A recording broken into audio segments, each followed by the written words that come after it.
let's learn how to make your app interactive, right?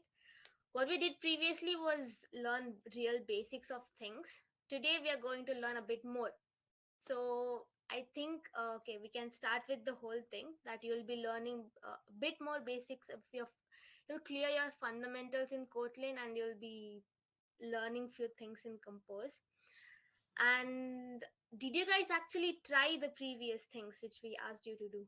Did you make a visiting card? Did you guys try doing things?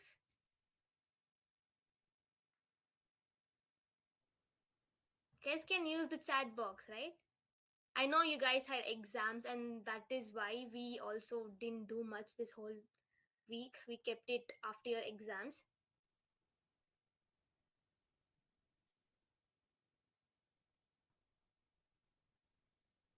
All right. We did try. We did, okay, we ourselves, we did try making the apps, whatever was mentioned. It is very easy, guys. It's very simple. If you come across any doubts, you can just ping any of us and we'll be there to help you. All right, then. I think we can proceed. We can start our very first session. That will be Kotlin. It's going to be handled by Ashish today. Ashish, you can proceed. So hello everyone. So let me just share my screen first.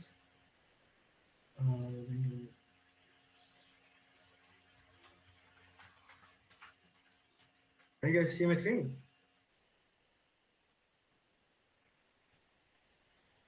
Am I audible? Hello. Yes. Give me a moment. Let me just set up the meet as such. Okay, fine, fine. Cool. So I'm audible. Fine. You guys can see my screen, right? People in the chat. Cool, cool. Okay, fine. So today we're working on Kotlin fundamentals. I think last session we had learned about variables and functions and stuff.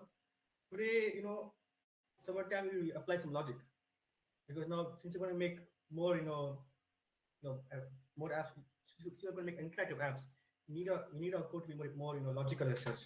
So the first thing we're going to worry about is conditionals. Now, and these are used for handling decisions. Now, in your life, I'm sure you must have had to take some decisions in life, right? For example, if it's raining outside, you most probably will decide to stay at home. But if it's sunny, you might decide to go outside. So just like that, in programming, we have such stuff, like if-else statements. These statements help to make decisions, and based on those decisions, we can run a particular block of code. Now, if you see in the first picture up to the left, we see a condition: is the weather cold? If the answer is true, we decide to wear a jacket. If not, we don't. Similarly, in the second example on the diagram, we see that you know we ask ourselves, is the traffic light like red? If it's red, we just stop. So, basically, this is syntax for in Kotlin how to use an if-else statement. You have an if, a condition wrapped in parentheses, and a body. Now the thing is, what do you mean by a condition? See, the condition should return a boolean value. Boolean means a true or a false.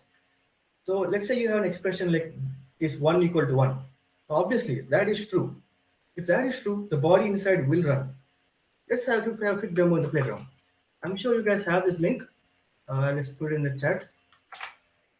Not uh,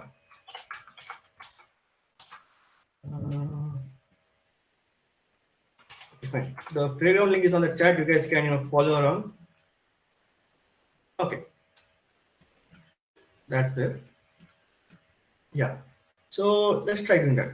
So let's just try doing if one. No, that's not if.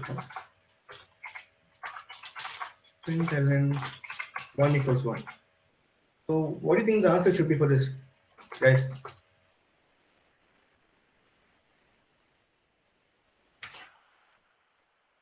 Answer is actually true because Kotlin returns true or false for expressions.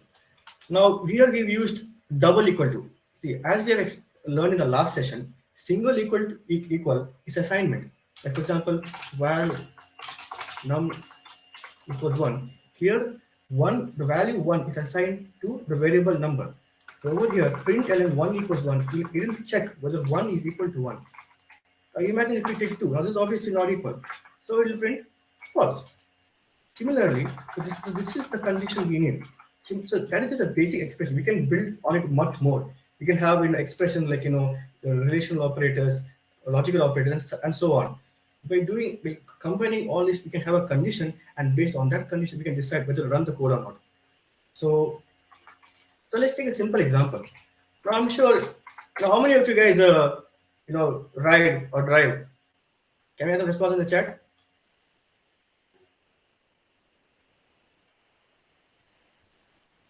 No, no one takes a two-wheeler outside. I know you have exams, but then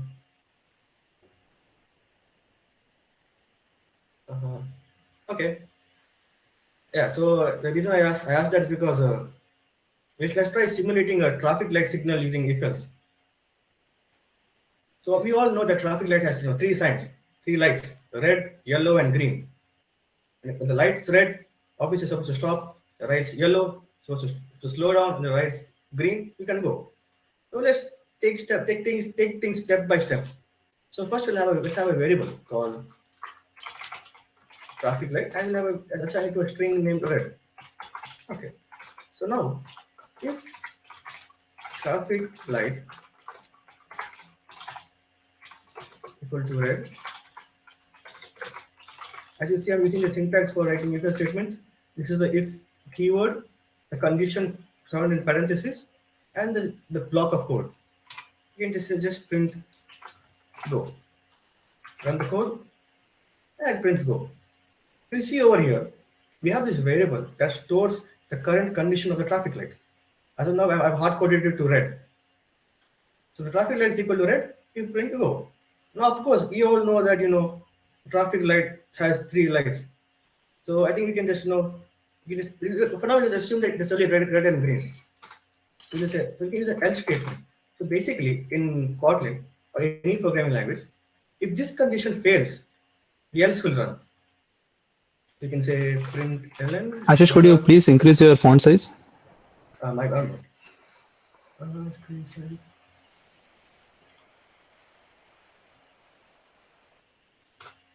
Now is it fine? Yeah, better. Continue. Fine. Sorry, guys. Okay, fine. So, as I was saying, here we have an if statement and else statement. If is the keyword, this is the condition. Here we check whether traffic light is equal to the value in traffic light is equal to the string red. If it's true, we print go. Else, we print. I think it's supposed to stop, right? And no one saw that. No worries. So we print go. But here you see, the traffic light is red, and since it's red, we say to stop. So far, so good. Let's try green. And print go.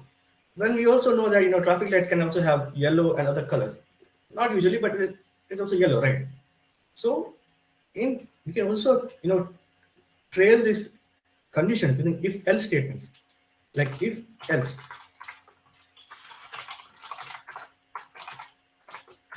Yellow. And we can print here to be like go down. And else. Go. Now if you see over here, the variable we store right now is green. We will first check if traffic light is equal to red. Now since the value is green, that's obviously false. So it goes to the else statement. Now here it will check. It will again check if the same variable at traffic light is equal to yellow. Now since the value is green, it's not equal. So it goes to go. The else statement and it prints go. Let's cross-verify that. Okay, I think we're spelling mistake over here. Yeah, spelling mistake. Resolved and go. So we can just change the value to here, make it yellow, and run it, and it will slow down. So you see how we can control the flow of the program using if-else statements. With just the if condition, we can decide which block of code to write. This is a very simple example. Obviously, we can extend and have multiple lines of code in here. Now, let's take a corner case. Let's assume that the traffic is defective and it shows black. So guys, so how do you suggest we fix this? You can put it in the chat.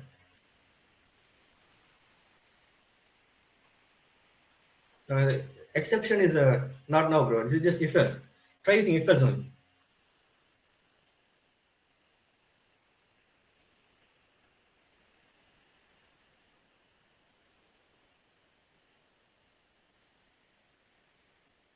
Anish, you are right. Correct.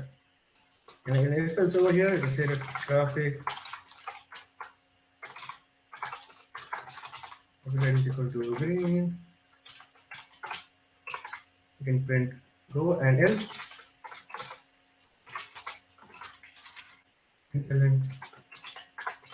Invalid. Underscore. Oh, this is black. Underscore substitute. Oh, again, I'm spelling mistake. My bad, guys. Invalid. See, to test things out, red. It shows red. So, put yellow, and that time it shows slow down. Take green, and that it should show go. It does. And finally, if you just say some random color, I guess purple. Substitute invalid. Here you can see how we can control the flow of the program with just if else.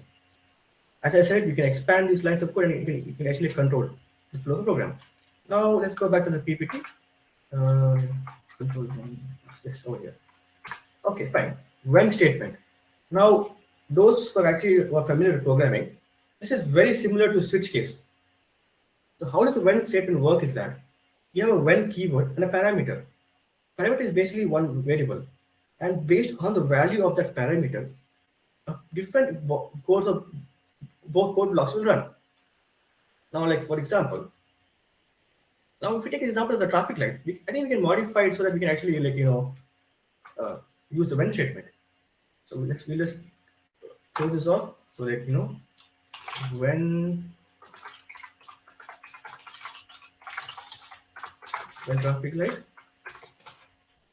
After syntax it is when parameter condition and with the hyphen and angular bracket. We can say like red. So,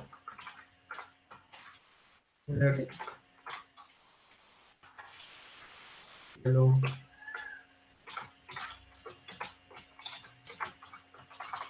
Green.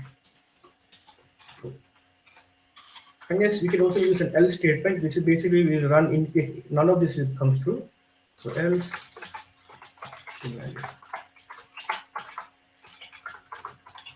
run this and test. It should come. Oh, why didn't print? I guess that is my issue. I forgot to print.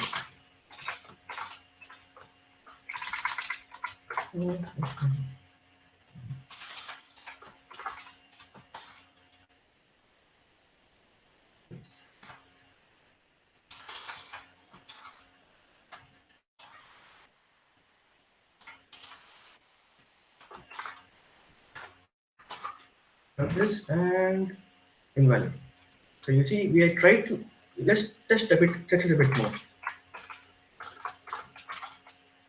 And let's see. Oh, sorry. Yellow. And see, we got slow down, and for green, test, and we got go. So you see, we have achieved the exact same functionality, but we have used when statement. You see, the code is way more concise and way more readable. I'm sure if you read this, this is like much more easier to understand than as compared to a if else statement. So but there's a lot more you can do with when statement. Let's take a different example. Let's assume you have a problem, and the problem is you have to find out whether a number is between 1 to 10 and it's a prime number. So take a val number. Let's assume it's hardcode as 3 for now. Let's say use a when statement and use constant number as a parameter. And the prime numbers between 1 to 10 are what? 2, 3, 5, 7. So we can just say if it's 2, then you gotta print ln and between 1 and 10. I'll just copy paste this line just to save some time.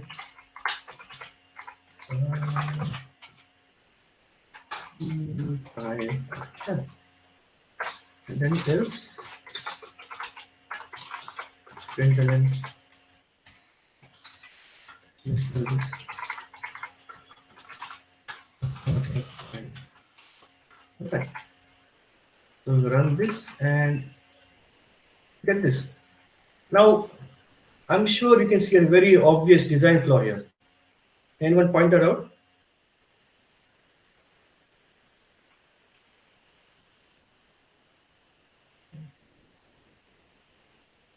No. Like not the logic. The logic is to make sure that the numbers between 1 to 10, we need to say to check if it's prime or not. That is fine. Exactly, as Anish said, we have to write print ln for each number. Imagine scaling this. Imagine scaling this program exactly. Vyasa, you're copy and pasting. Imagine scaling this program from 1 to 100. How cumbersome would it be, to check to type print ln for each line? If you write code like that, I don't think anyone will read it. So in Kotlin, we can make this easier. We can do this. We can separate each condition using a comma. You see, now you pass in 3, the one number, it checks, is 3 equal to 2? No, it goes to 3, 3 is equal, and prints this. So you see, this makes the code much more concise. Let's run it. And it's 2. Let's try another number, 9 like this. And yep, it works. So you see, this makes the code way more precise. Now there's even more. There's even more we can use this one when statement. There are more features you can play with. Now, as Vyasa just said, we're not checking for numbers beyond 10. We can fix that. For example, in Kotlin, we can check numbers in a range. How we do that? With the int keyword, starting point, dot, ending point. And we say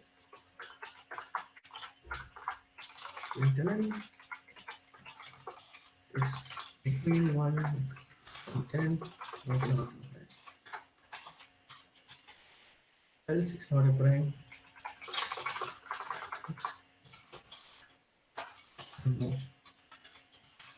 Okay.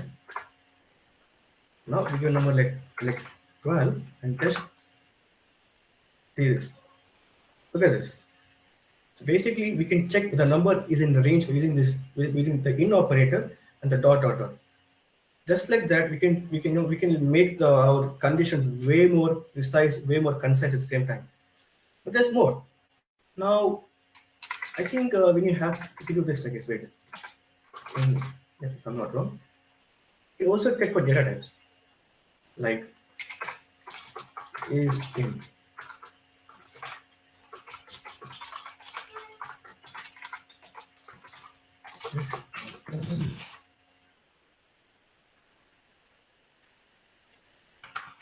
And I'm just on the floor.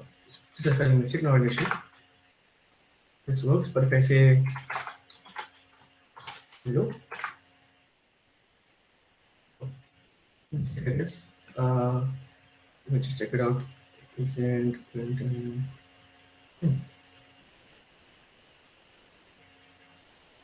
technically supposed to work.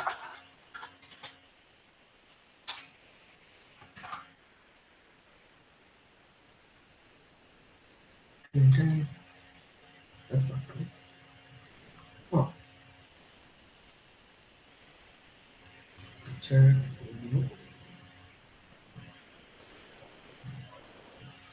I guess we can ignore that for now.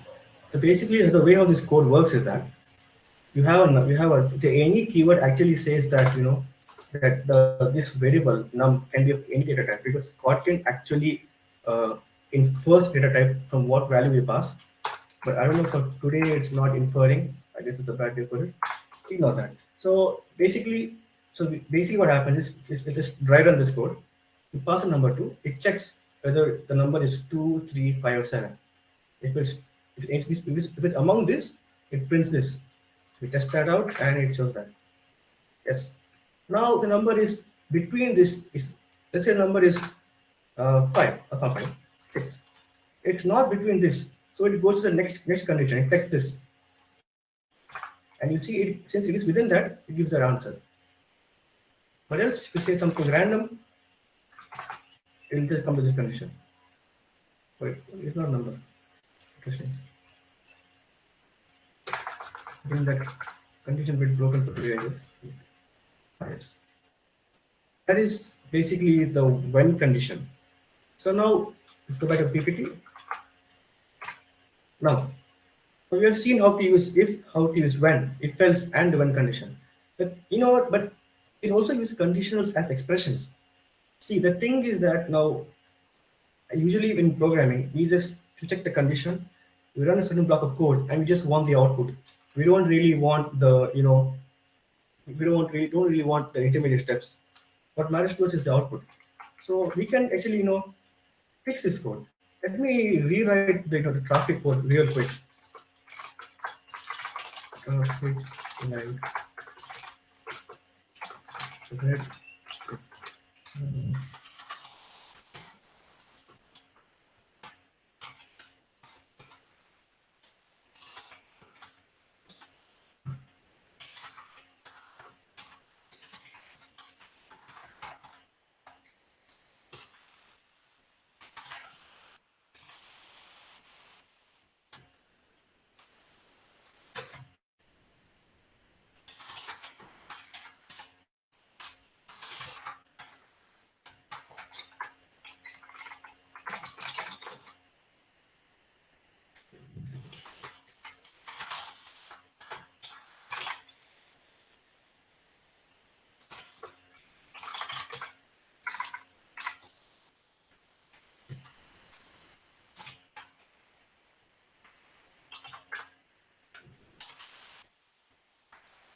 Okay, so we come next one and we just say internal.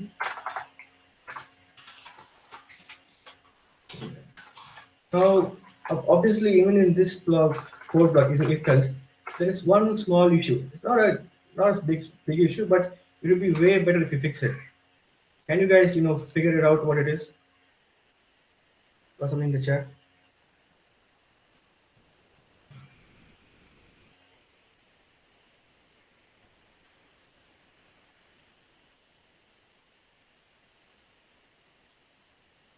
There's a very small problem with this code. I think it works. It should work. Let me just check it out. The working is fine. There's no issue with the working. But the design of it is a little bit, small problem. Can you guys figure it out and tell me? The chat.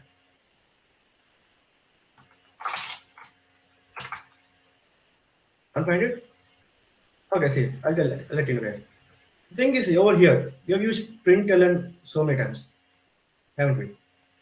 Now, here, what we're trying to do is we're trying to use conditionals as expressions. So we can actually improve this code way better by just doing this. You can just say while message is equal to some message.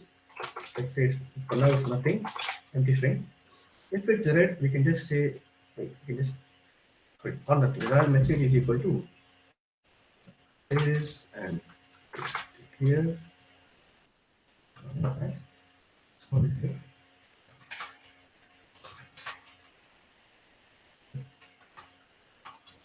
You can actually use this syntax. Have a variable with a name equal to an if condition. We can equate it to an if condition, and the result of the body will be saved in that variable. So that's what I was trying to do over here. Okay, but if it is this, we just say stop. Just say stop, and then similarly here, slow down. So here, go. So here, invalid. And we can run the code. So I can just print ln, and then okay, run the code out and invalid. Perfect. Right, and it's see, we can make this code since there's only one line. We can actually drop braces. We just put it under one line. In if statement, if we have single line, only one line of code, we can put it in a single line directly. We don't need the braces. We can drop it out. You can just do that and just make the code way more concise. Dropping all the if braces one by one.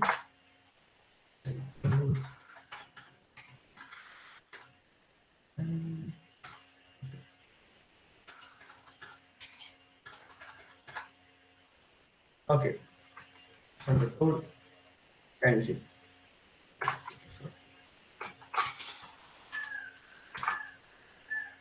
Yep. Look at this. The code is way more concise. We don't have the unnecessary println statements. You can just assign the value directly to the message and use the if statement as an expression. But as I said, we can make this even better by using when. To discuss. So we just say when light right.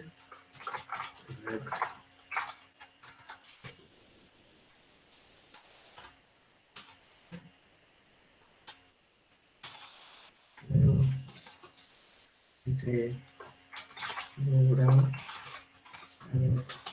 green. We can say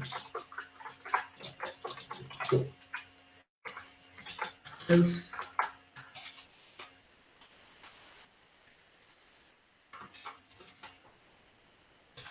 And the code and it works the same. See, this code is way more concise. Writing clean code like this actually helps a lot in development because as you write a lot of code and you go back to it after a week later, it's going to be really hard, to actually read, bulky code. So it's very good practice that you try to keep your code as clean and concise as possible. So with this, I think we're done with if conditionals in Kotlin. Next up, we have nullability. This is one of my favorite topics because I always get this exception in game development. So yeah, so what is nullability? Nullability. So what is null? Now, let's take an example. Now, okay, fine. Let me ask you a question. Is- There's someone out there, and someone asks you who that person is, and you don't know his or her name. What will you say?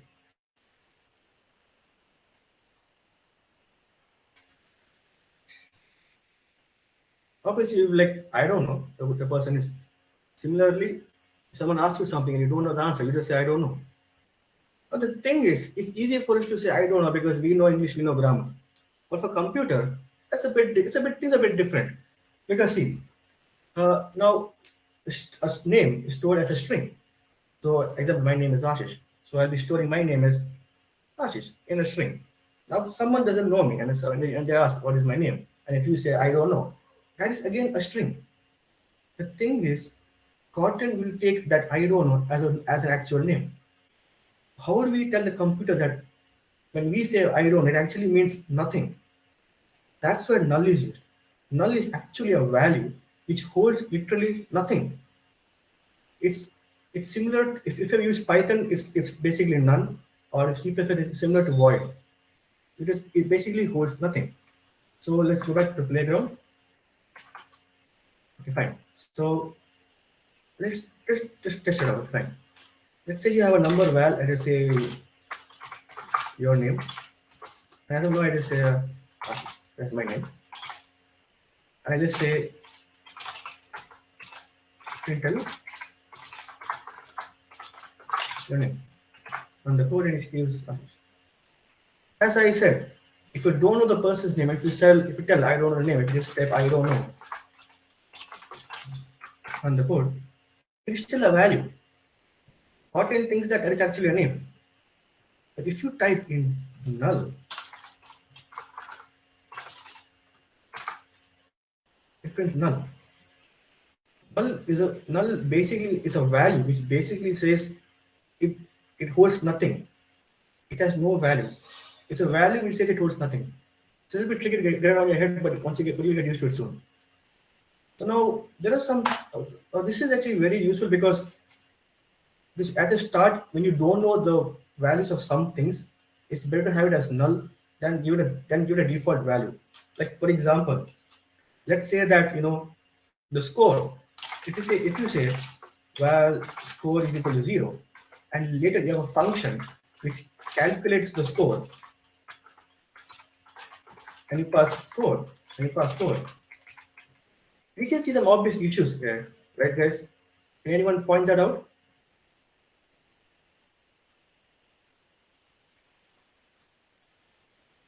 Assuming that we have a function called calculate score that calculates the score by some math, which we don't really need to worry about, and the value, and we assume that the initial value, the value is 0. Now that's going to be an issue. The reason because we actually don't know the value, but we say it's 0. But if the value was null, you can at least check whether it's null or not, and then prevent a wrong calculation. That is why null is so important when it comes to development, because there comes a time, always every time we don't know what the value is, and we just hope that the user enters it later, or we obtain it via through some calculations of function calls. So now that's about null. The thing is, when it comes to using nulls, we might face few issues here and there. Now, for example, let's say you have a val, let's say uh, your name, and let's set the type string, and you say, and you run the code. I didn't print it, I got println name.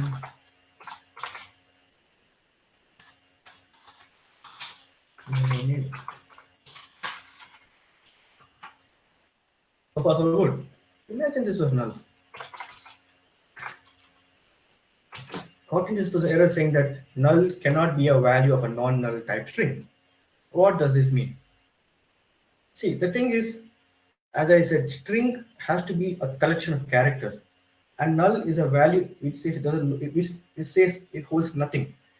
Kotlin can't really store a null in a string, because that's not how strings are defined. So how do we counter this? So does that mean we can't use null in string? Is null useless? Technically, no. There's the reason why we can just use question mark and run it out, and it comes clearly. This question mark basically says that the value could be null, so Kotlin compiler be ready, and that's what it does. It's ready, and it just says null. This way we can bypass a small error. Now if you now you must be obviously knowing that. I'll just put some. I'll just put null. There's a function there's a property in strings. Okay,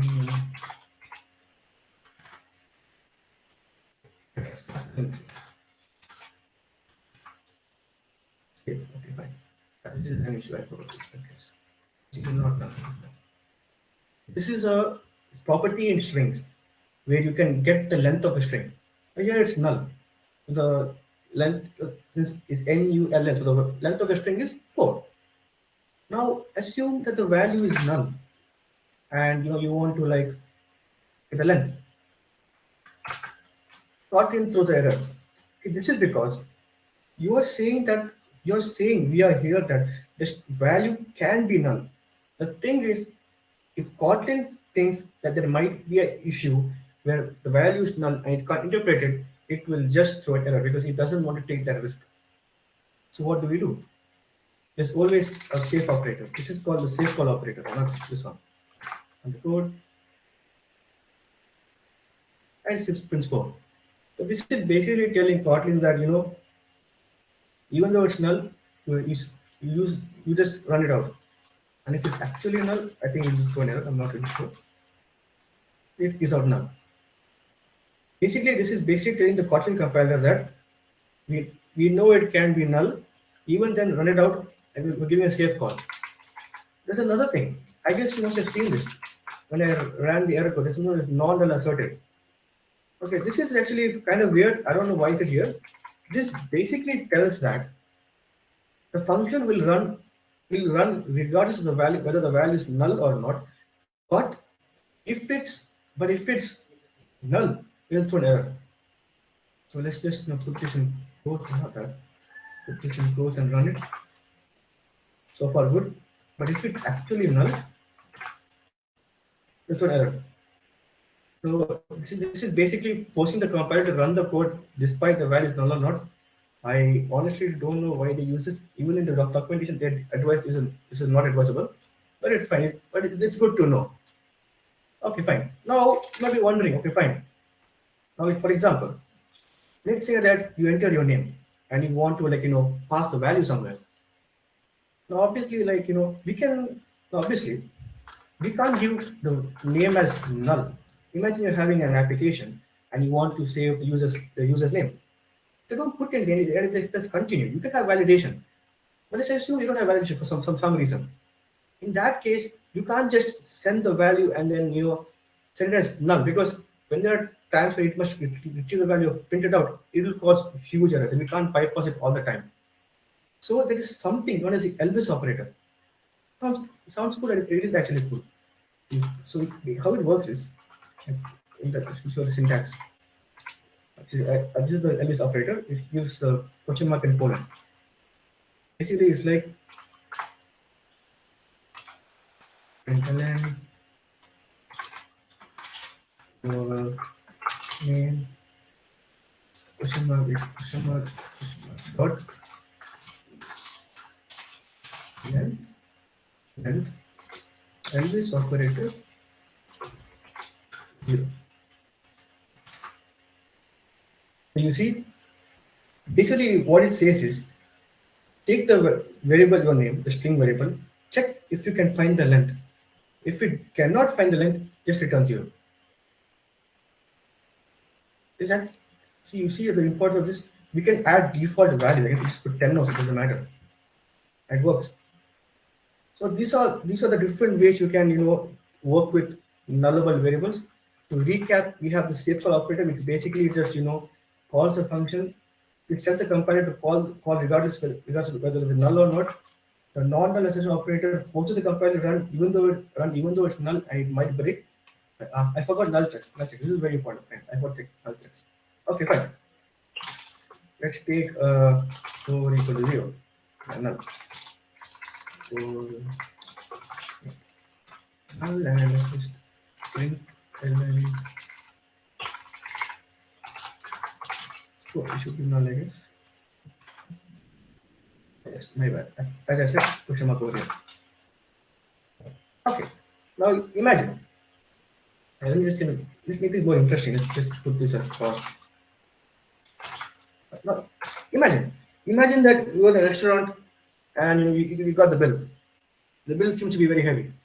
Now, let's say you have an app that actually calculates the GST of the bill, just to make sure that everything adds up. Now, assume that the app is not well designed, and it allows the user to calculate without actually adding a number. So in that, let's assume that the GST, let's assume that GST is just like cost divided by 100. Let's assume, or divided by 10. Let's not get into the big math of it. And let's put this as 100. And let's print this.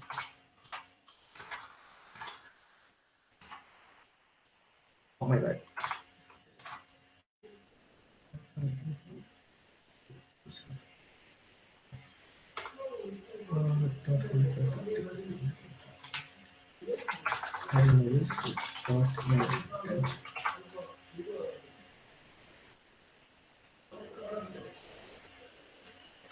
This seems to be an issue with integers. Okay, let's just use a different method. Assume it's your name. Again, string my name again, and then you can just say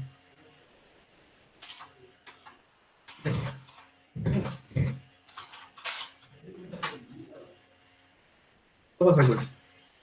Now imagine that imagine that you're trying to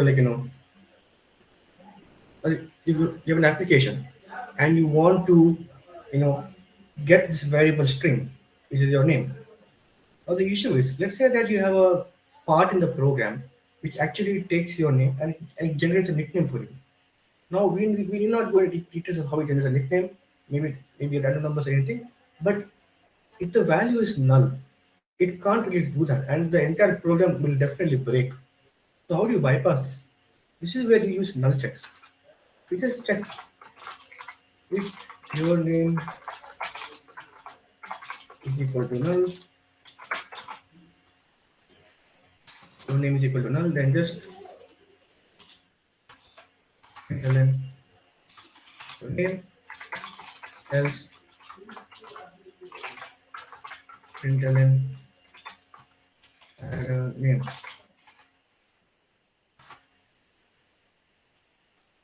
else. Oh yeah, I just put this is fine. I just it's not equal now. I'm acknowledging it. Logical error. So imagine this was null.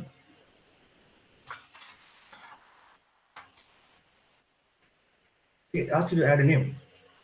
So like this might not seem much, but when it comes to actually developing the application, this actually helps a lot because there may be so many cases where you have to modify the data or take the data and do some modification with it or pass it somewhere. In that case, you cannot have it as a null because if you teach a professor some kind of calculations and the value is null, it will totally break the app. The last thing you want is your app to break and the user is using it. So it's always better to have a null check if you're actually using the value. So I think that is everything I have to cover about nullable variables. The next topic is lambda expressions. This thing is quite interesting. So basically, in Kotlin, just like you have variables, like I have this variable called your name. Similarly, in Kotlin, you can store functions as a variable. You can also pass function as a parameter in another function, and you can also return a function just like any other variable.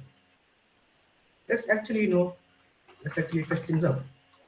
So to store a function as a variable, all you have to do is just take the variable, the val keyword, the variable name, and within the braces put the function body. Now to make things a bit more simple and interesting, I'm sure all of you must have heard about trick or treat in Halloween. Maybe we have not played it because we're in India, but you have seen Hollywood movies where they do trick and treat and stuff. So obviously the logic in that is that yeah, if you go to a house, you scare the people, and if they like it, they give you treats, that is candies, or they just trick you and they just say no treats. They don't give it any something. That's basically the idea of Halloween trick or treat. Let's assume we have a function. Let's just call it okay, uh, fun trick. This println. Okay.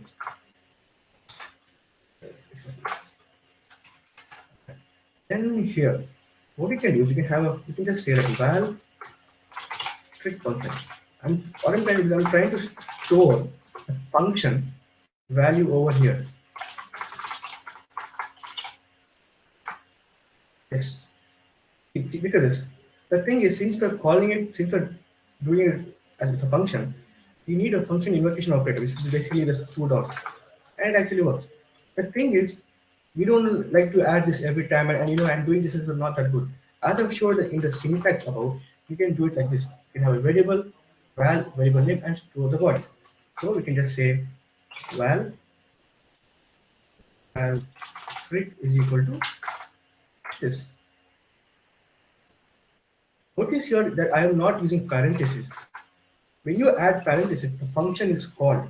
When you don't add parentheses, you just have the reference of it. So now you can just say you can just weird. You can just for the trick function, or you can just call it the trick function actual, which we have actually passed as. Run the code and we will get no tricks. As you can see here, we have made this is what you call a lambda expression. This here, the braces, the variables, and the code block and the closing brace, this together constitutes a lambda expression. We're storing it over here, we're passing it over. As I was saying, we have this. So basically, this is what you call a lambda expression. We have this trick variable, we store the function body in it, and then you see we can just store it again in a variable. You can call it as it's a function. When you put the parenthesis, we're basically calling the function. You can do similarly for like val treats. You do the exact same thing. Println. What's it? Okay, let's put 5 6 quarters, and then we can just the same over here. You can say treat function and just call it a treats, and then you can call treats as well as treat function and just run it out. Then go ahead.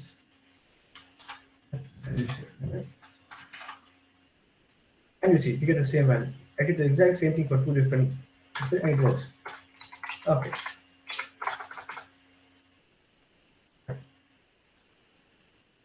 Then, let's say we can actually make this a bit.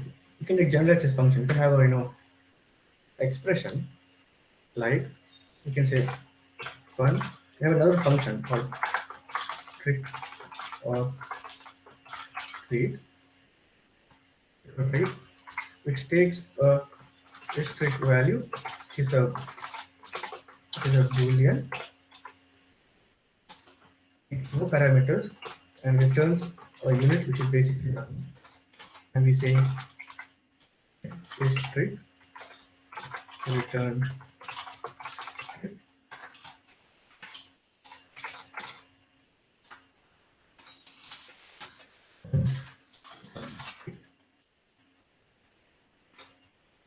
you can actually call the function over here by just saying and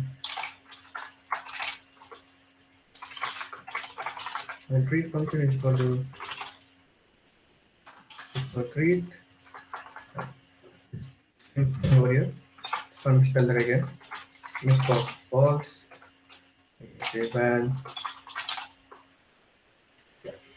if it's false, actually if treat function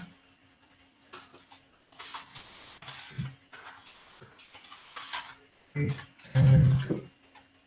I can just call that function with parentheses, which basically represents a calling the function and treat function. If you look at it here, run the code and this unresolved reference treat. This is spelling on treat. This spelling mistake, my bad. It's treats, not treat. See, you see that we just say Kotlin call this function. It passes false, and here it just checks and it just returns trick, which is basically a Lambda expression. We can if you just scale this code, you can just see how important Lambda expressions are. And you can have hundreds of lines over here. So as a developer, we all know that as you write code, it just gets larger and larger and larger, and you just want to know how does this thing work. And you see how abstract the code is. You just say if is trick, return trick. I am not worried as to how trick or treat works. This is the beauty of Lambda expressions. It makes the code way more simpler to manage and handle. So this is a very important concept, guys. Lambda expressions. Okay, fine. So I think we have coming up to the last topic for today. That's the repeat function. Okay. Now this is a very fairly simple topic.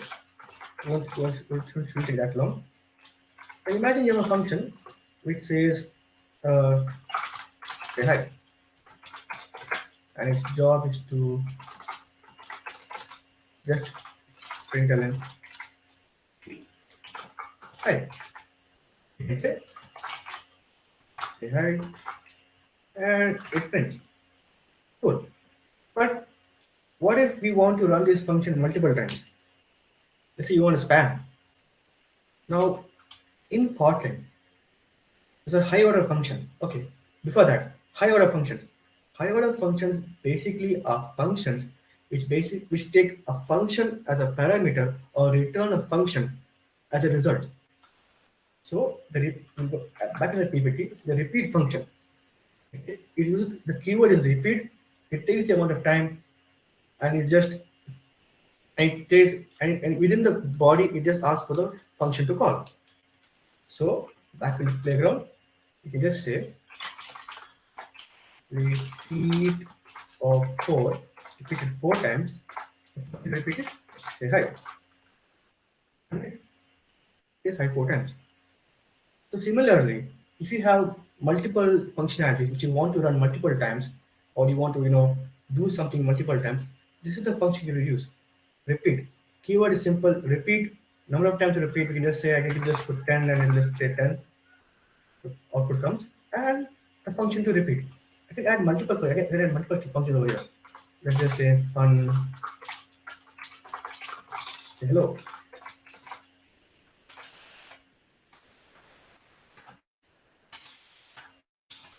and just say hello.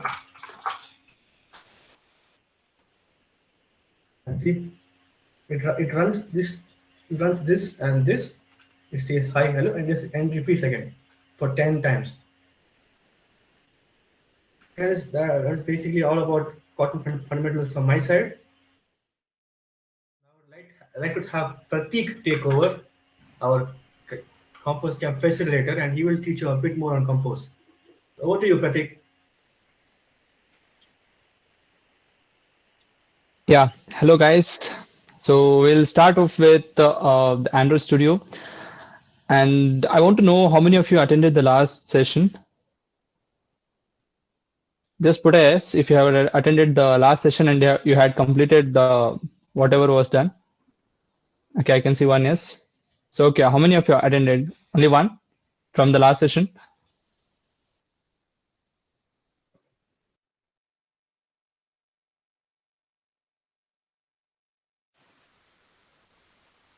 Okay, cool, cool. That's not an issue.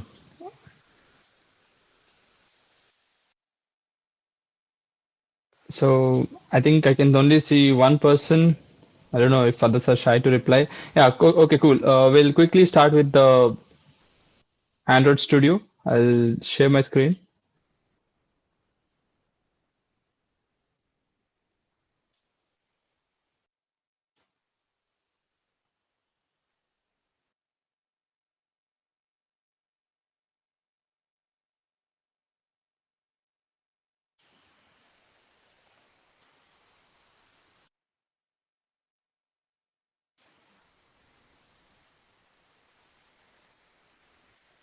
Yeah.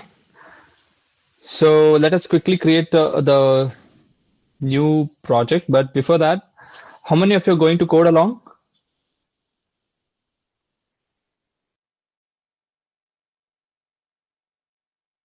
Reply, guys.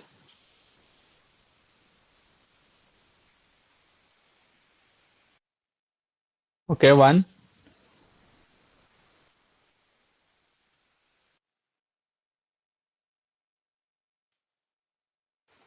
two.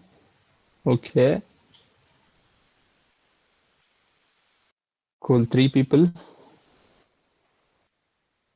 Four. All of you have Android Studio installed, right?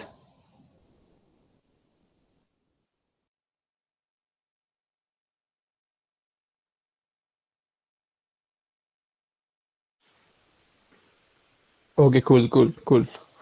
So we'll start off with the session then. Okay, just go ahead and create a new project. Click on empty compose activity and click next. What app we are going to build is a simple dice rolling application. So we are going to learn something to do with the app state and the change in state, the mutable states, and how one state can be changed to another state, and how the how the compose remembers the state, and how you can recompose the apps whenever there is a change in the state. So yes, we'll name it as dice roller app. Okay, and let the API level be 21 itself. So as you can see down here, your app will run on approximately 98.8% of the devices. So that's the compatibility you get with Android 5.0 Lollipop. You can even step down below that, but let's not go beyond that, and let's not even keep a higher standard of API. So let us keep API 21 itself and click finish. And initial build might take some time.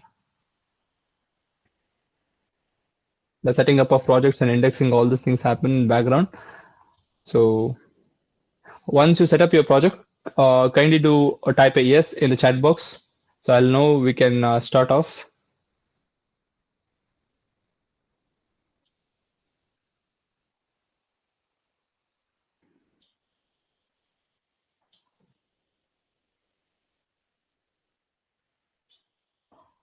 Project is set, guys.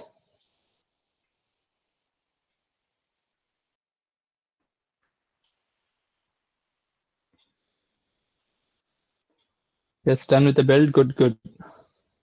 What about others?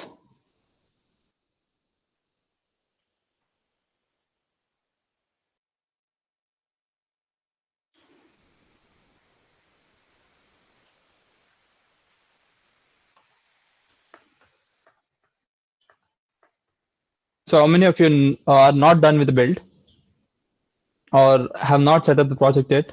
So this build will be going on the background, so that's not an issue.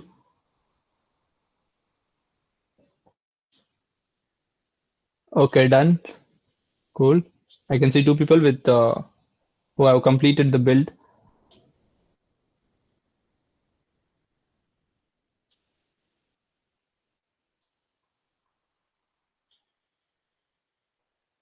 Any no's? Shall we continue?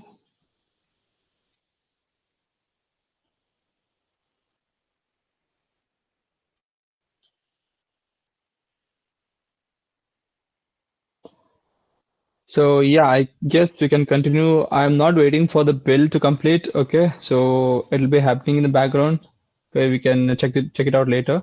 So once it's completely ready, let's go ahead and start the coding part. So first things first. So we will completely delete these things, right? And we will have a preview for us. And in this preview, we'll have some composables.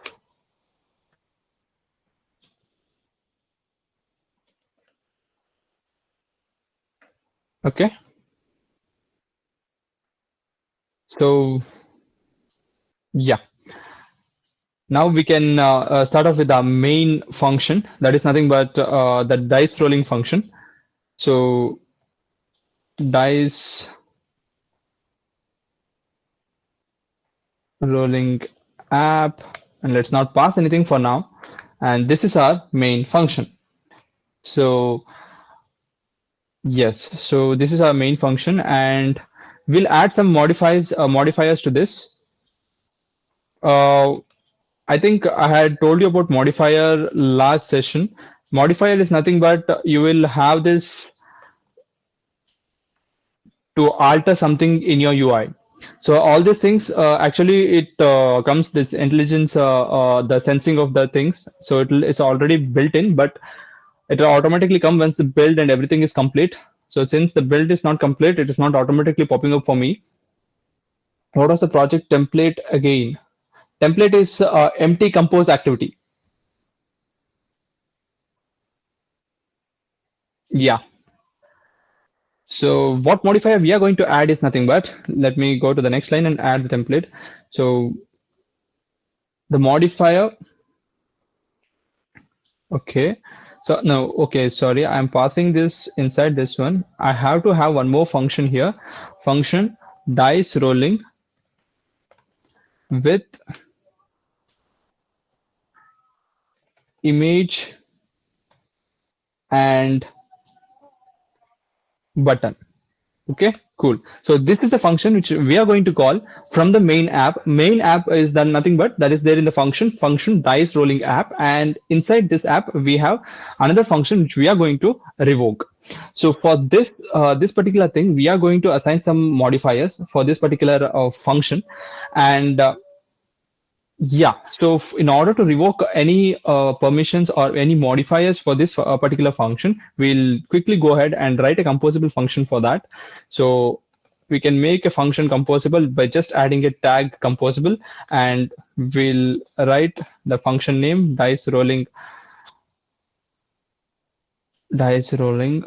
with image and button.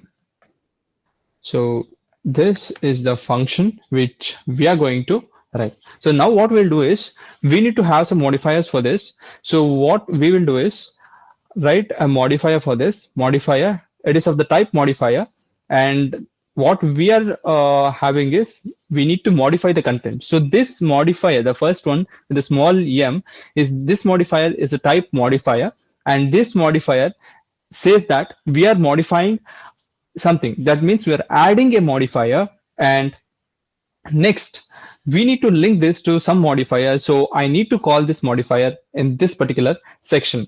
So again, I have to say here modifier modifier equal to modifier dot.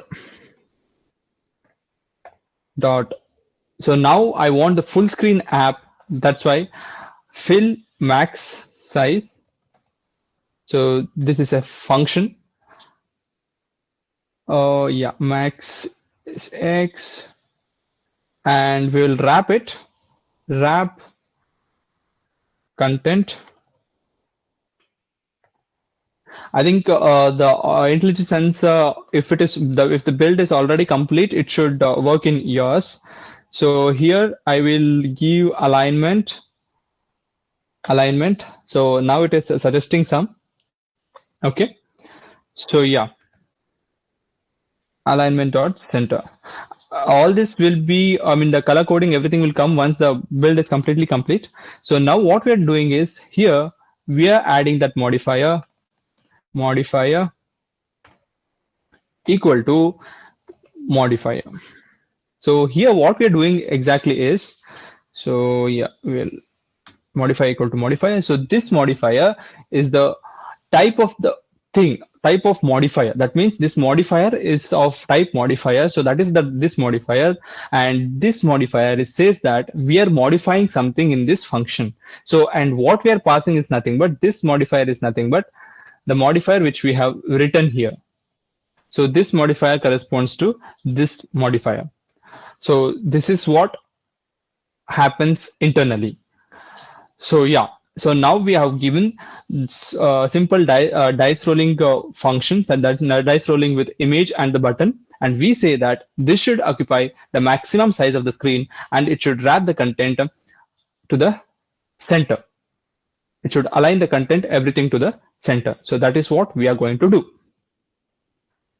So if you're done with this much things, so kindly put a S in the chat box so I'll know what you guys are up with.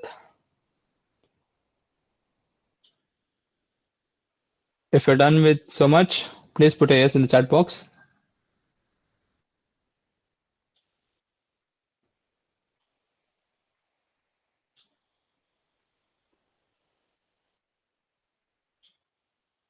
You guys following, guys?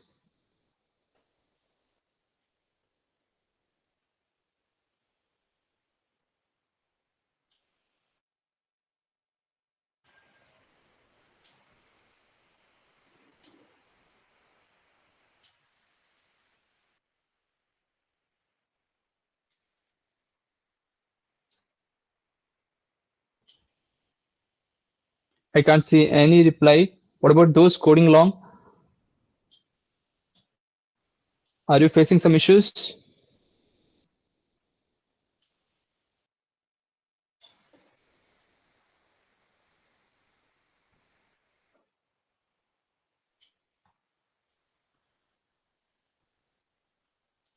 Your build, anything is not complete?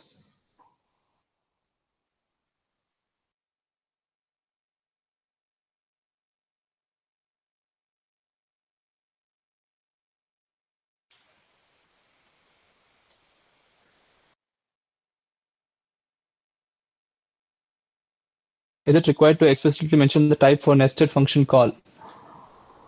Uh, can you be me more specific, Anish?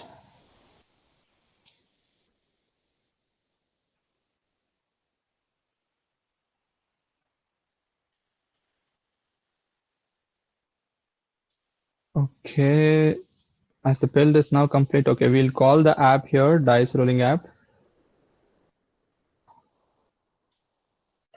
Yes, type specification is indeed important here because when you are explicitly specifying the type, it's throwing the error, the one you got.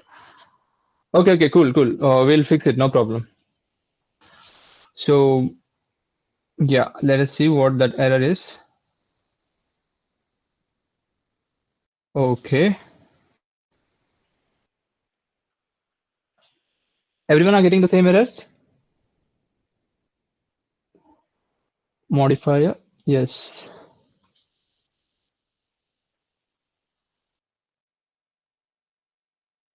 I'll rewrite this. Modifier, no, not this modifier.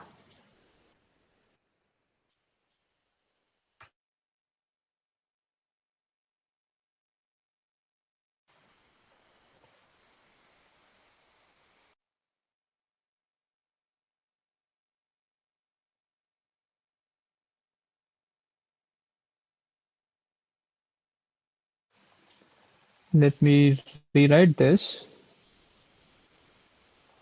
Yeah.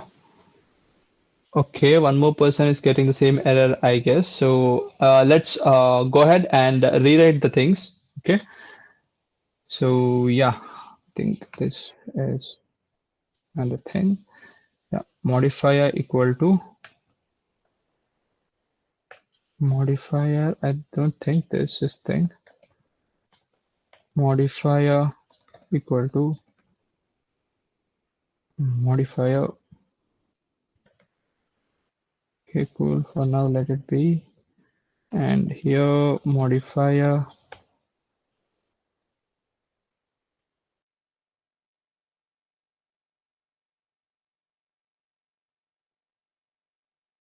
There is some small error. Dot fill max size. Okay, modifier. Yeah.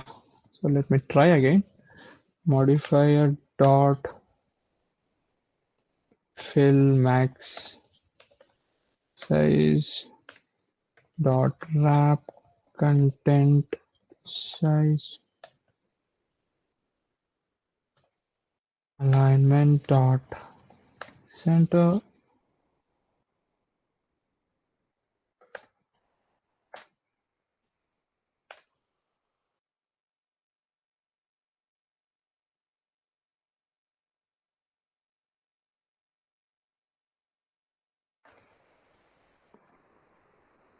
Nope.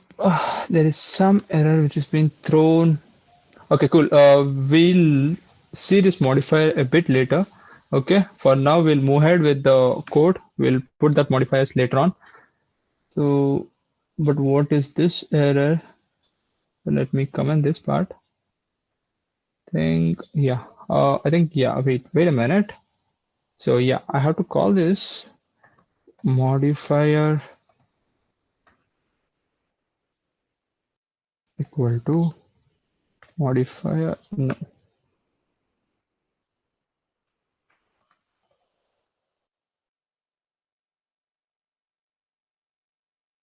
Okay. Let me go ahead and put a button here on click. So this is how you put a button. So text will give it as role. Okay. Name of the button is role. Uh, yeah, I think import statements modifier will delete this unused import swing alignment. Yes, I think the code looks fine now. Yeah. So we'll add a button and put a text called role. Okay. So we'll check about the modifiers later, guys. So for now, we'll test out only the button part. Okay. Add a button and put the text as role. The issue was a fun keyword before. Yeah. But modifier still is not working. So let us try it out later on. Okay. Once we finish with the main actual UI, let us try it out.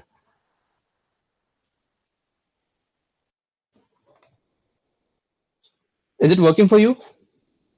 Okay. Anish, it's working for him. Okay, cool.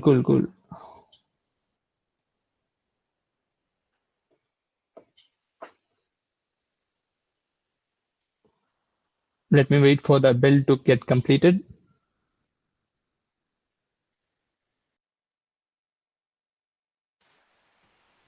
Okay, yeah. We'll see that.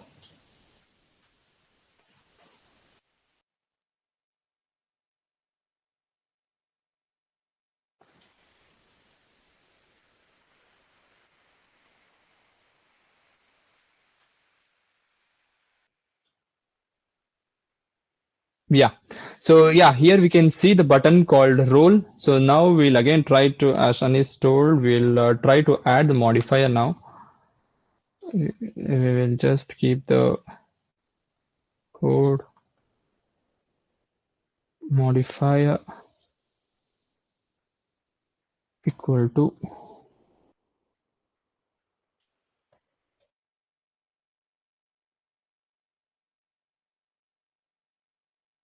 modifier.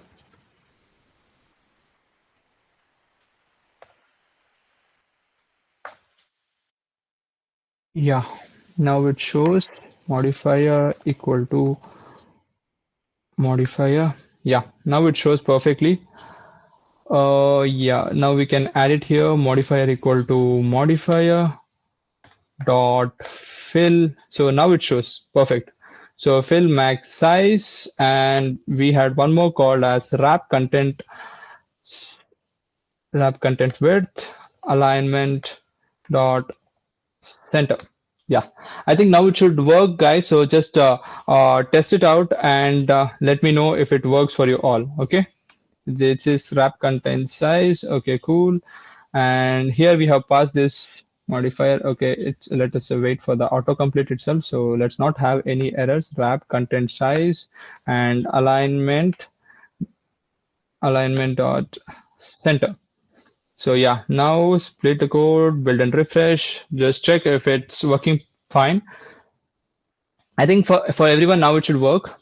Maybe I started before the build of the project, so that's why it was giving some errors. So it was not having the autocomplete part. So that's not an issue. So if you can see a roll button here, so things are working fine. Okay. So yeah, so it didn't give autocomplete. Yes, come on. Okay. We'll continue with the other thing. So what we need to add, one more thing is nothing but we have to add a column layout for this button. Okay. So let us wrap this. Click on the bulb icon and surround with widget and surround with a column widget. Okay. Do this column widget so that we want the app in the entire column. So that is what our main aim is. Okay. So inside this column layout, so what we need to do is we will have this alignment. It should be in the center of the screen. So in the column layout, we'll say that horizontal alignment is equal to alignment dot center horizontally. So guys, everyone, if you're following, kindly give this alignment and just go to the split view and just build and run. So it's rendering the preview. So we just added a column layout to this. So yeah, so we can see a column layout here. Okay. So we will continue with the app. Okay, cool. So now I'll share you guys a link. Can download. Okay. I think this is a link. You can download the images, the image resources for this from here. Okay. So yeah. So what we have to do is first download this. Go to that link. Click on this link. It'll land you to this page. So just download all of this.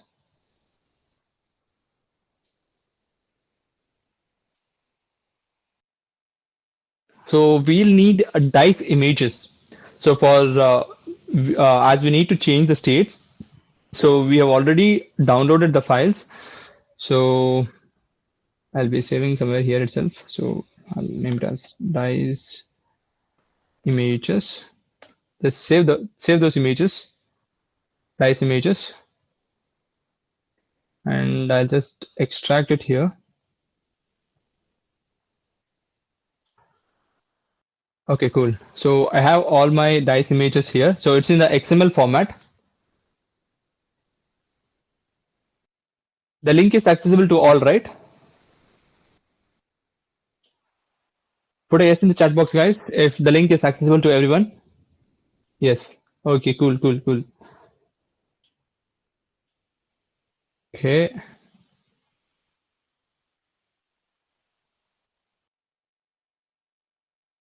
okay, cool. So since the link is accessible to everyone, we'll continue with the further building the app. Okay. So what we need to do is first, what we'll do is first we need a simple result. Okay. So we'll say a result keyword. So that will be a variable. For now, we'll keep it as a variable. So var result equal to 1. Okay. So what we'll do is we'll have a image above the button. So what we have to do for image, we had discussed this in the last session. So image is the painter resource. So painter equal to it asks the what image you want to put. So before putting the image, we need to go to the resource manager, go to the tools, and go to the resource manager. And here you need to paste all the resources which we downloaded just now. So go to the place where you downloaded all the images and click on all of this and just drag those images, and or else you can also do, if at all the drag permission is not available, you can just go click here, import drawables, and locate where you have kept your XML files, the image XML files. So just select all the images and click OK. Okay, and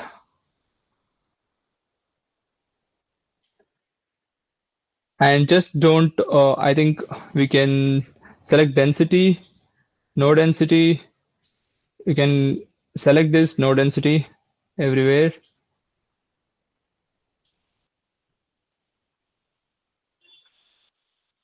for all the images. No density, yes. Yeah. So next, and import all of this to your resources. So all these images should be visible in your resource manager once it's imported.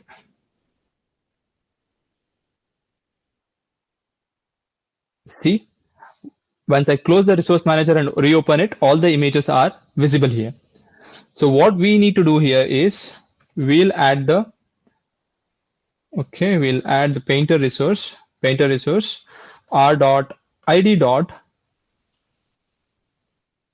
r dot drawable, sorry, r dot drawable dot dice one. So let us put just the first dice image and then test it out. Content description will give it as one. Okay. Content description is nothing but the image description which we are giving. So now just go to the split screen view and just build and preview.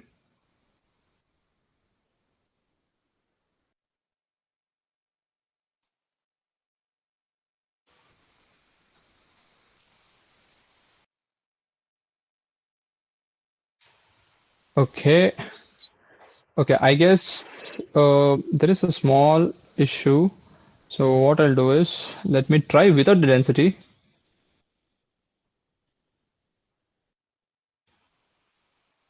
Save delete. Okay, so I deleted all those images. Let me put it without the density now. Okay, since these are XML files, so I think density shouldn't be given. Okay, we'll test it out without the density. So select again all the images without the density. Just try importing those. And once you get back, you have all the images here. And now we'll just try. Okay, the build is already complete and it shows. Yes. So just if you guys, didn't do that, if you have done that density part, kindly delete those images and redo it without the density part. Okay, the image should be visible. So if the image is visible, kindly put a S in the chat box and we'll step ahead with the next one. Okay, quick guys, reply fast.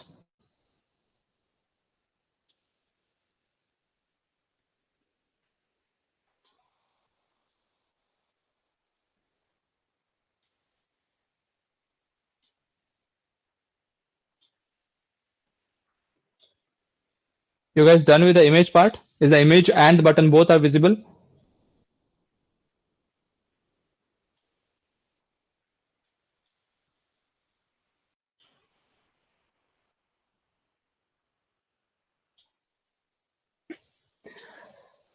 In addition to the horizontal alignment, we'll add a modifier to this modifier.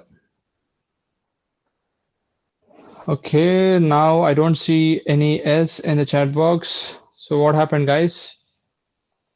Are they doing it?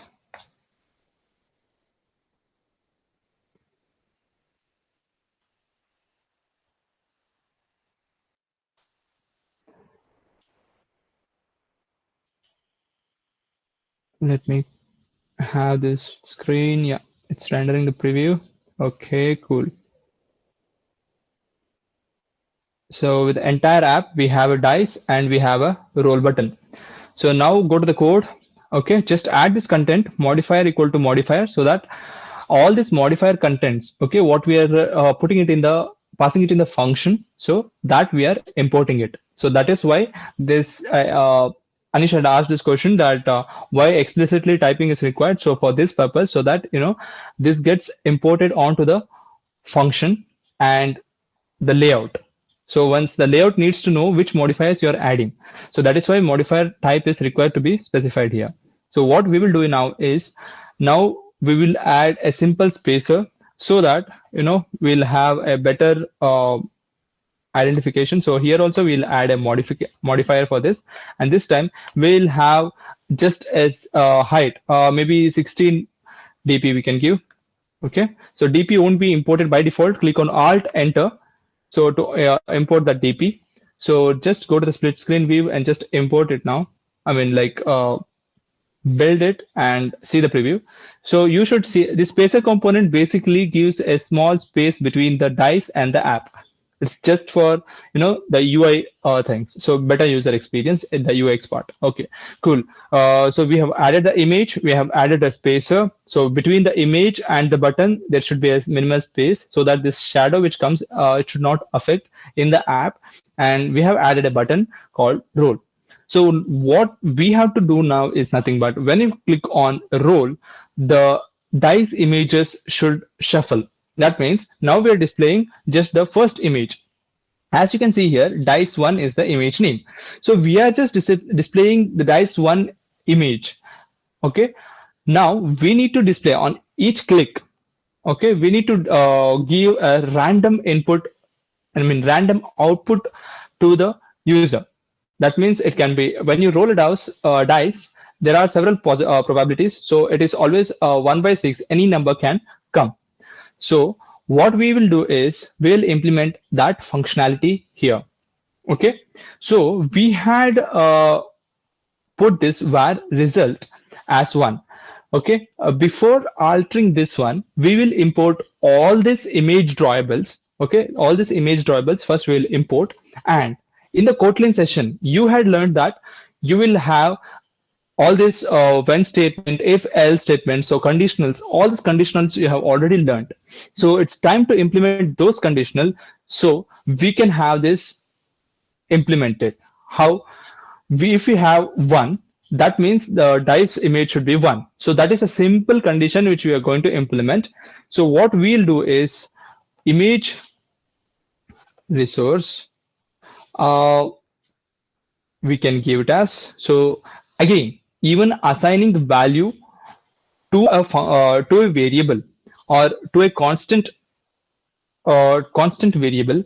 So that also you had learned in today's session. So that is what we are going to implement. So when result, okay, you had seen this a traffic light example today.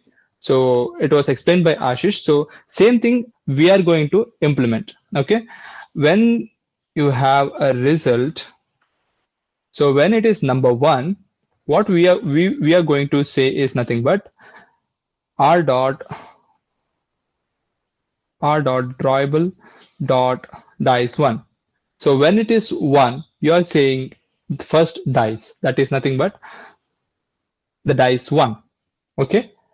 So similarly, we will go and say when it is 2, r dot drawable dot dice 2. Similarly, you can just copy paste and change the things. If it is 3, 4, 5, and else you can add r dot drawable dot die 6. Okay. Yeah. So now you have to change it here 3, 4, and 5. So here also you have to change 3, 4, and 5. So yeah. So this much you have to get. So this is the image resource, entire resource. We have it in our program now. Only thing is we have to use this appropriately now. So what we are going to learn now is a very crucial thing. That is nothing but the state. We have to remember the states now. So now the app is currently reading this result. Okay, the result is 1. When the result is 1, when we are showing the dice image 1, here we have hard coded the image as the drawable of dice 1. So here we are not doing the hard coding part. So we are saying that here we will pass the image resource. Instead of hard coding it to dice 1, we are passing that image resource. So anyone, if you have any doubts, you can post it in chat box, because now what we are going to deal with, and the concept now which we are going to deal with, is very important. It's a mutable state, how you're going to manage with the states. So that is very crucial part. So what we do here is nothing but we'll just say this painter resource. Okay, this painter resource is nothing but, instead of having a hard coded image, we will have just the image resource.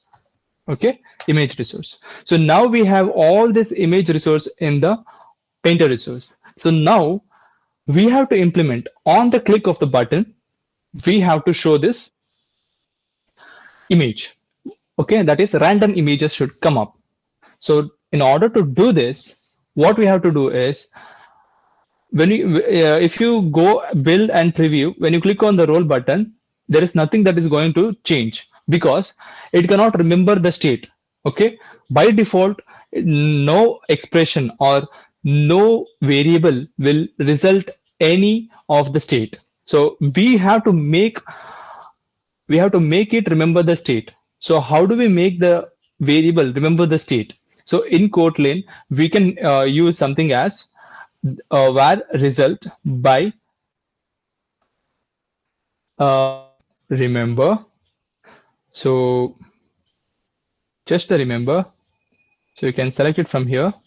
And now inside the Lambda expression, you have to say mutable. You have to say mutable state, since mutable state of, and what we are passing here is nothing but the value 1. That means it is a mutable state. So I think some import value and mutable state of. Okay, just hit on alt enter and just import. Okay, so all the things will be imported. So this is a very crucial concept. Okay, when you say var result, so result is a variable, so this result will be remembered, and this says you have to remember the state. So on each change of the state, that is mutable means it can be changed. Okay, so mutable state, it is value 1. That means on each state change, you have to change the state of the result. You have to update it. That is what it means. So now we'll quickly go ahead and we will say that in the button on click, when you click on the button, you have to show the images for the dice from the image 1 to image 6. Any of the images you have to show. So that is what we are going to say. So in the to do part, just go here. Okay, and write the result. So here we are showing the result. Okay, and here itself we are modifying what the result should show. Okay, that is what our aim is. What we are doing is nothing but we are saying, I think in the Kotlin session previously, you have learned the range operators. So we are going to use this range operator when the number is between 1 to 6. Okay, that means you have to put any images between 1 to 6, but I cannot say this directly, right? So I have to call a random function. I guess you people had Java. If you have second years, you people had Java. So a random function you are very much familiar with. A random function is whenever you specify the range. Suppose I have specified the range 1 to 6. Any number between 1 to 6 will be passed on to the result. Okay, and based on the result, see here, based on this result, so when the result is 1, it shows dice 1. When the result is 2, it shows dice 2, and 3, 4, 5. And if it is not any one of these, it will show simply dice 6. So this is what happens inside this. Okay. Now, this is a very important concept since result will be remembered and it is a mutable state. And image resource, we are putting it in a when expression, and we are just putting this result into this random function. So any one of you guys, if you have any issues or if you're not able to do this much, if you are facing any bugs anywhere, kindly put it in the chat box. Okay, we'll together solve it. So for those who are not facing any issues, you can just build and refresh and check what is the output you're getting. Okay, if you do not have any errors here, you can directly go ahead and run the app. Okay, I think first time running the app will take some time. Are everyone done with this? Did everyone follow? Okay, it's loading the previous app.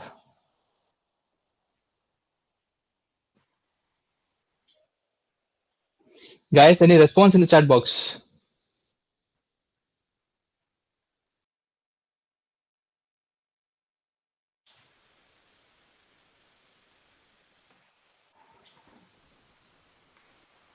Anyone facing any issues?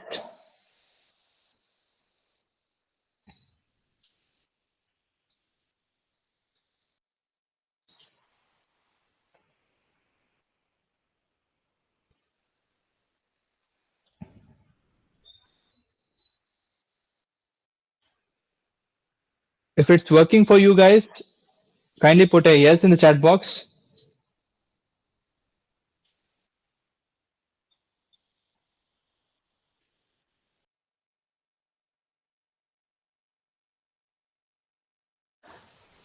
So let's wait for a couple of minutes for the app to get built and we'll test it out if it works as expected.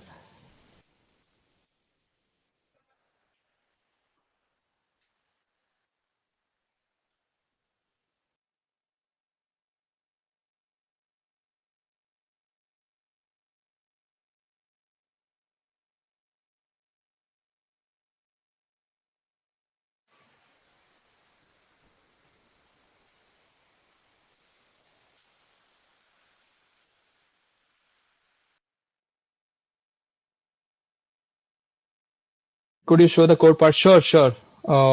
Just a minute. Okay, just a minute. I'll show you the code. The app is completed, building is complete. So yeah, the app, as you can see, is working perfectly. Okay, when you click on this roll button, it changes. See, the number 6 appeared. So next, when you click on once more, if you click on roll button, it shows number 2. So similarly, when you go on clicking, each time a random number appears, and a random number which we have defined is between 1 to 6. That is the range operator. That just the 2 dots, it will give you the range operator. So our app is exactly working as expected. So this dice image we can directly import and make sure what mistake we have done in the beginning was we had given density. Since it was an XML file, do not give density, guys. Okay, and apart from that, we had initially a modifier error.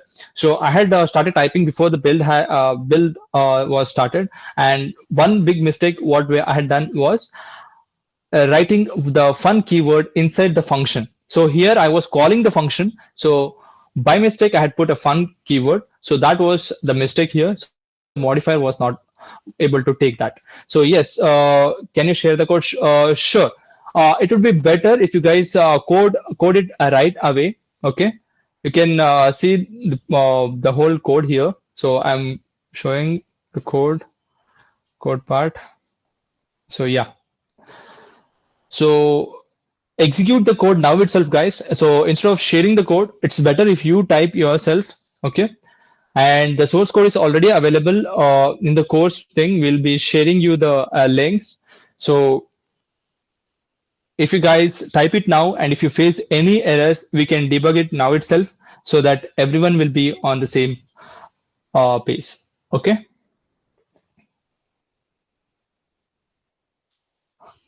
kindly do execute this code now itself and try to run the app and tell me if it's working or not. If it's working, please put a S in the chat box. If it is not working, also fine, we'll debug it. Okay, please put a no in the chat box if it is not working.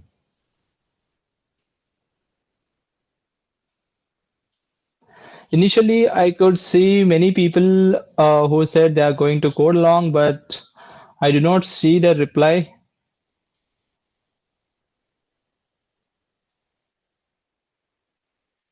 I could see initially Crystal D'Souza, Ram Gopal, yeah, Ram Gopal and Anisha coding, Pinto, Harris Pinto, and Pinkesh Kumar. So all these people had told they were coding, but I don't see any of their replies now.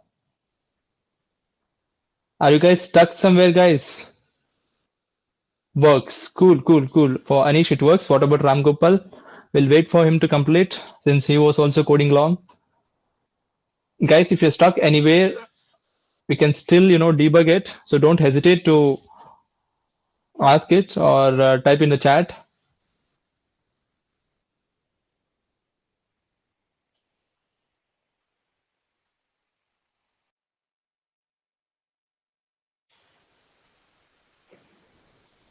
Okay, we'll just wait for a couple of minutes for him to finish.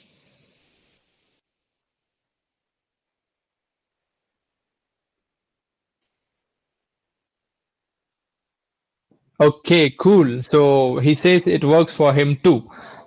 Okay, cool. So since they were coding along, if anyone was coding along and had not got the output, please put no in the chat box, and you can ask what went wrong or what you were not able to figure it out. Or people who were just coding along and had not replied, kindly put a yes if you have completed the app so we can know it.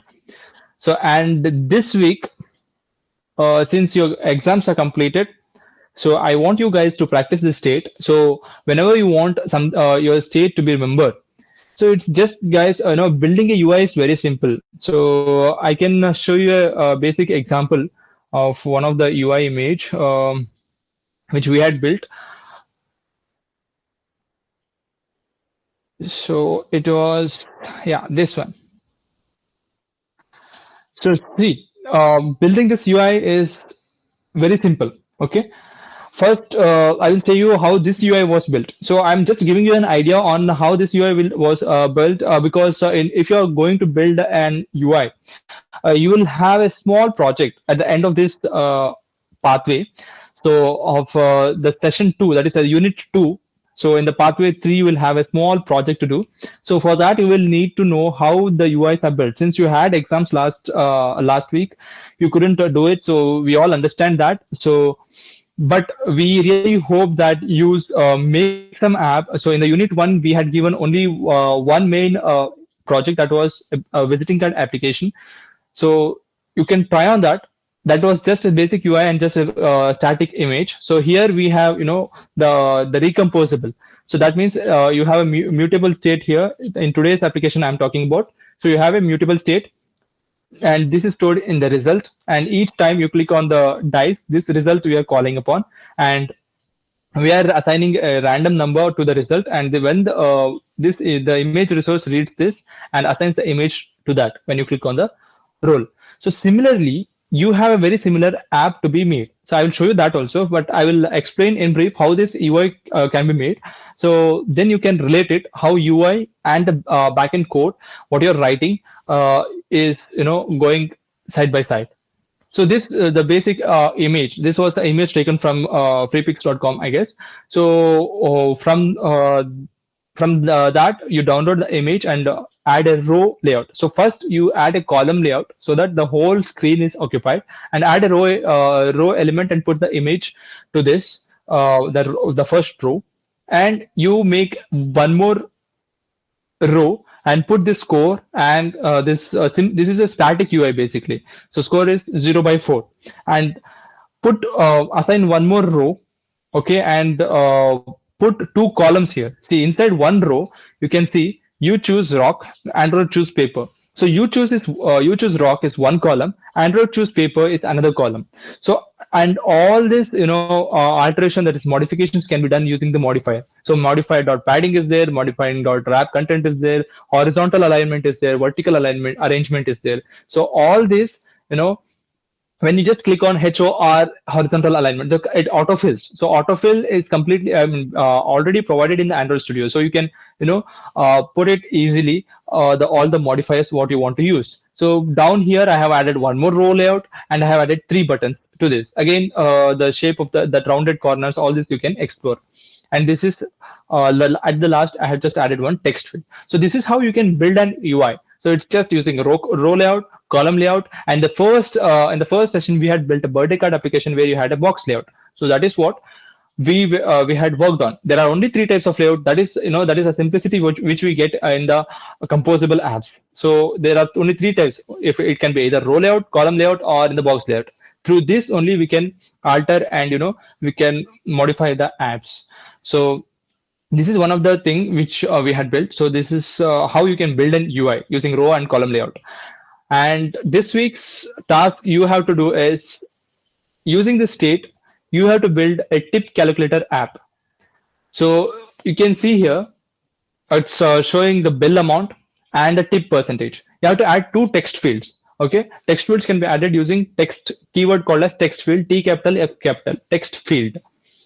So text field you can add, and you can give a label as bill amount, and you can give it as tip. Okay, and rest of the things, this all this tip amount, how you calculate and how you do, it explained detailedly in the pathway. So we'll be sharing you the pathway for this week's content, and please go back, refer it, and complete this exercise. So this is just for your practice on when you did this simple dice rolling application. You try this out. So this will be really, satisfying when you do it. So one more thing, see, you had built today the dice rolling application. So many people would say this is nothing. Okay, this is just a simple application. But the satisfaction which you get when you build on yourself, that is important at the end of the day. Okay, you can simply use this application in your phone, and sometimes you don't get you necessary things. Suppose you don't have a dice to play, so you can just use this your own application and do it. You may think that there are hundreds of applications already in the Play Store. Why use this? So when you build yourself, that the satisfaction which you get and the experience which you get on using your own app, that is different from what you use in the Play Store. So if you are interested in building apps, please do try it, or try out the things, and please make sure you complete this exercise of tip calculator. And one more, the major exercise which you are going to do this week is the art space. So this is what you're going to do. As I said, you can see here the UI part. Okay, UI part, you can see the first part, you can see a first total column layout and one row layout. Inside the row layout, there is an image. Okay, and the image, the padding, margin, all that modifiers they have added. And below there is a small tag label which they had given, and there is a next and the previous field. Okay, so this is what is the task for you guys to complete. And this week, since your exams are done, we really hope in your free time just spend 1 hour or 2 hours a day and complete this task, so that we'll know if you're really interested. You can really join us, and work in a real time, and help us building our project, and you can be the part of the projects also. So we'll really look forward for your submissions. Okay, and I guess we are done for the day. Yeah. So if anyone has any questions, guys, you can ask, or else we can wind up the session. Any questions, guys? Yes, no, regarding pathways, or how you can continue with the course, or the submission link and the pathway links will be shared soon. So don't worry on that. So if you guys have any questions, please make sure to ask it.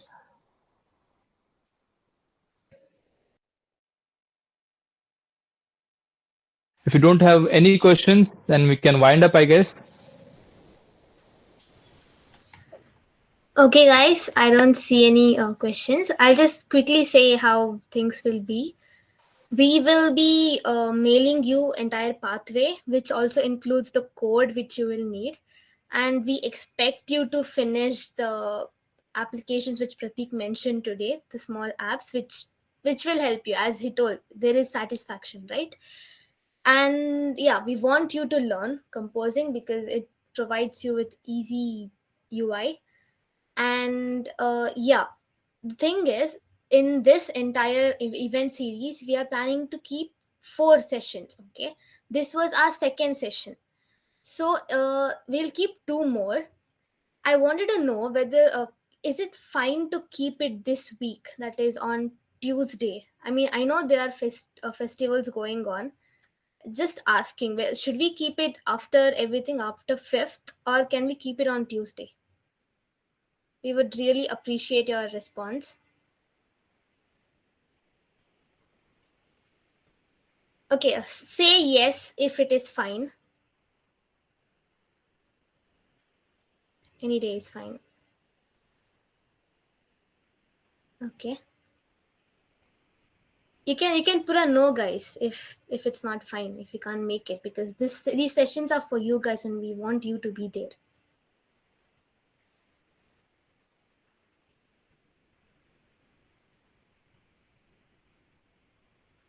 Okay.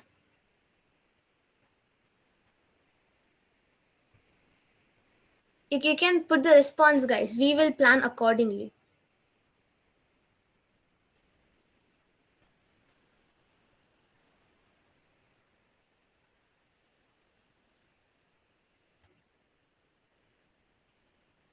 Fine. Okay, we have a few yeses and a no. Fine. Any day except 4th for me. Okay. Okay, so yeah, we will think about it. We'll plan and we'll decide. I think we can also do it after the festivals. That is fine. We'll be mailing you everything, and if you want to have the recording of this session, it will be available in the events page. And we're also planning to make an entire playlist for it. So yeah, stay tuned. And yeah, your exams are done now, and very soon classes are going to begin. We are planning to conduct recruitments. We want you to join our teams and then actually work on projects. So do wait for it. Recruitments are coming soon. And yeah, that is all the things I had to say. Any queries, you can just ask.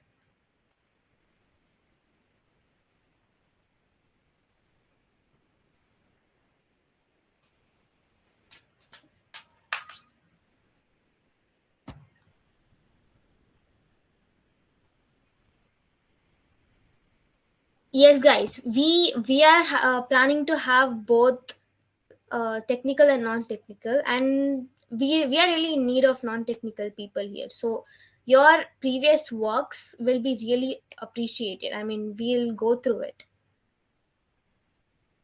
both in technical and non-technical. So when you guys are asked to fill out forms, do fill out all your works. Further details will be provided to you, so stay tuned. I think we can end up the session if we don't have anything else.